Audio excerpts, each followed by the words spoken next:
A metamorfose é uma transição pós-embrionária em que novas partes do corpo e o remodelamento de muitos órgãos acontece. Os hormônios da tireoide orquestram mudanças não somente morfológicas, mas fisiológicas, bioquímicas e histológicas, que afetam diversos tecidos em diferentes níveis. Um biólogo estudou a transformação de um girino em um sapo e achou que a tireoide contém uma substância que desencadeia essa mudança. A metamorfose é dividida em 3 etapas: morte e reabsorção dos tecidos larvais, crescimento e diferenciação, e o remodelamento de muitos tecidos que tiveram de ser modificados para ter novas funções. A tireoide produz o hormônio T4, que é transformado em T3 nos órgãos. Esses hormônios, se administrados antes do tempo, induzem a metamorfose e a inibição da produção deles. O pico desses hormônios se dá no começo da metamorfose e seu aumento é a chave fisiológica para desencadeá-la. Eles ativam uma cadeia sinalizadora, induzindo a transcrição de genes, levando a uma mudança morfológica da metamorfose. O estresse tem um efeito significante na metamorfose porque dá o início a ela. Ele aumenta o nível de CRF, que controla o TSH, que controla o nível de hormônios da tireoide produzidos pela glândula. Existem 2 receptores, o TR-alfa e o TR-beta, que controlam a cascata de ativação do gene. O TR-alfa bloqueia a metamorfose antes dos níveis de hormônios da tireoide aumentar. Já o TR-beta sobe quando os níveis de hormônio da tireoide aumentam. Quando eles começam a subir, o TR-alfa já está presente em altos níveis, implicando na expressão do TR-beta. Espécies de peixes telóceos são o melhor exemplo de uma metamorfose. O papel dos hormônios da tireoide e seus receptores tem sido demonstrados em várias linhagens de peixes telóceos, tais como o congro e a garoupa, como forma de controlar essa transição. Nos vertebrados, as variações na metamorfose que existem são referidos como exemplo de heterocronia, um termo cunhado por Ernest Haeckel em 1875 e definida como uma evolução na mudança do tempo relativo de desenvolvimento.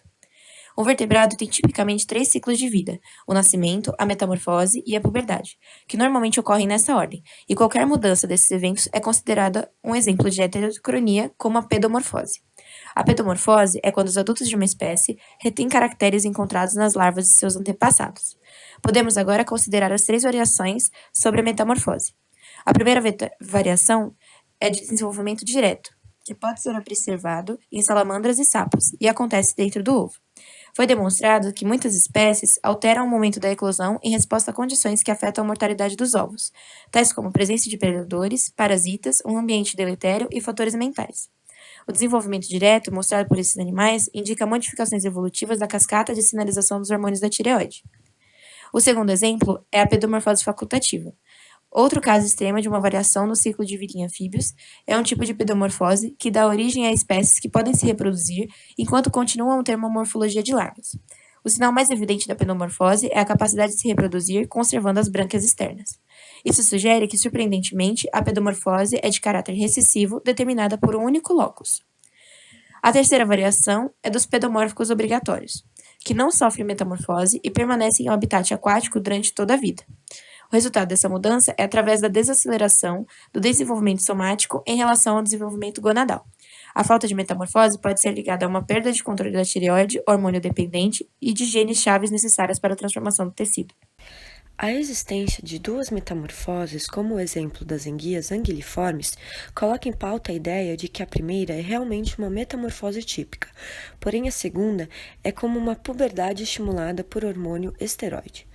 Os peixes e anfíbios utilizam o mesmo sistema hormonal para desencadear a reorganização do corpo. Tanto em urocordados e cefalocordados, foi mostrado que os hormônios da tireoide aceleram o processo de metamorfose. O anfióxo tem um único receptor de hormônio que se liga ao T4 ou T3, mas não reconhece seus derivados.